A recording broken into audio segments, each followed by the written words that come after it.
The intelligence community has said clearly that these 5 are not a threat to the homeland. Well, that was Defense Secretary Chuck Hagel hours ago in the first public hearing on the prisoner swap that freed American soldier Bo Bergdahl in exchange for 5 top Taliban commanders.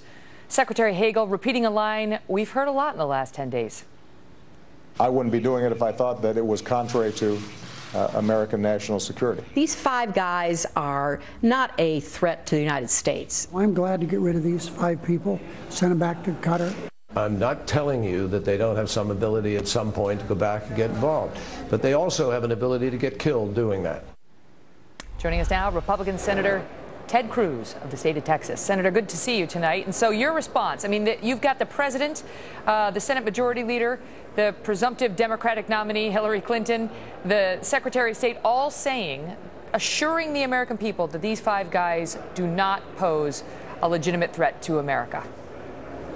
Well, Megan, that is stunning to see, because what we've seen happen here is the President of the United States has negotiated with terrorists to release 5 senior Taliban terrorists. And what they're saying, they're all reading the Democratic Party talking points, but what they're saying is not backed up by the facts. All 5 of these were senior members of the Taliban, which was intertwined with al-Qaeda, whom I know no one needs reminding, on September 11th, 2001, murdered nearly 3,000 people on the American homeland.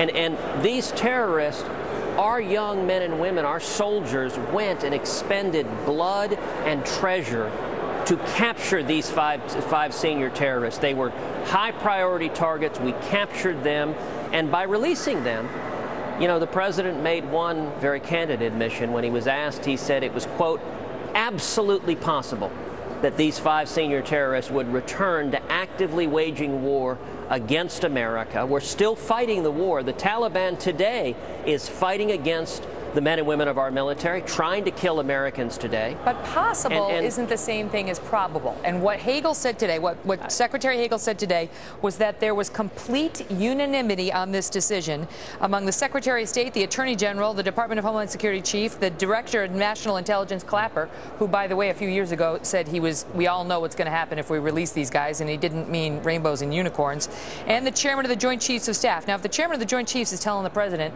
don't worry about it, and you're the president, why wouldn't you listen to all those people? Listen, number one, this was a decision that was made at the political level. We know that the commanding generals, we know that the senior military leaders, other than the top political players, were not involved in this decision. And, you know, if you want to know the reaction, look to the reaction of the Taliban. Senior Taliban leaders have been quoted saying that this release is a huge victory for the Taliban. It's the equivalent of 10,000 new Taliban soldiers arriving to fight against America. And indeed, senior Taliban commanders have also said that this now gives them an enormous incentive to go and capture other American soldiers, because it's, as this Taliban commander said, it demonstrates the value to such a, quote, rare bird as a soldier that you can trade for senior terrorists. What about who is responsible? Because originally the president rolled out the news in the Rose Garden with Bo Bergdahl's parents. And then we heard that when lawmakers such as yourself got briefed on Capitol Hill, the Deputy National Security Advisor refused to say that the president made this decision, would not go that far, despite being repeatedly pressed. He would only put it on Hagel. Then when Secretary Hagel testified, he said it was the president. The president seems to have acknowledged implicitly that he made this decision. So why is the Deputy National Security Advisor trying to spin lawmakers that it was Mr. Hagel? Well, because unfortunately, national security in the Obama administration far too often has been treated as a matter of partisan politics. Look, these are the same people that in Benghazi focused all on this story about a silly internet video rather than the fact that terrorists attacked and murdered 4 Americans, including the first U.S. ambassador killed in duty since 1979. It's all politics all the time, whether it's President Obama or Hillary Clinton. As a political matter, but let me ask this, Senator, as a political matter, I mean, God forbid these 5 Taliban commanders actually do kill additional Americans, either service personnel or others. But as a political matter, It's not like Hillary Clinton sitting there doesn't realize that's a possibility, or President Obama doesn't realize that's a possibility. How can they be so explicit about the fact that it's not going to happen?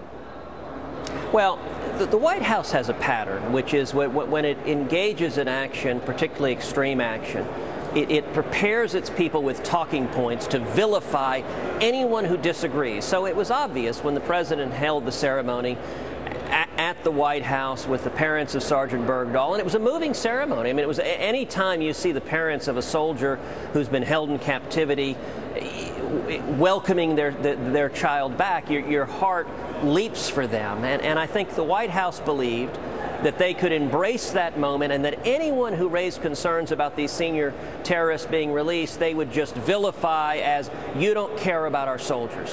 What they didn't count on was that so many of the soldiers who served with Sergeant Bergdahl decided they had to speak up and speak out against this deal. And they didn't count on the American people understanding, yes, we should always stand with our soldiers. We should never leave a man behind. And indeed, maybe we should have gone in with military force to rescue Sergeant Bergdahl. But it doesn't mean we should release senior terrorists who could attack or murder other Americans. And indeed, one question, was the price too high? That's what they're asking. Two other things I want to get to with you quickly.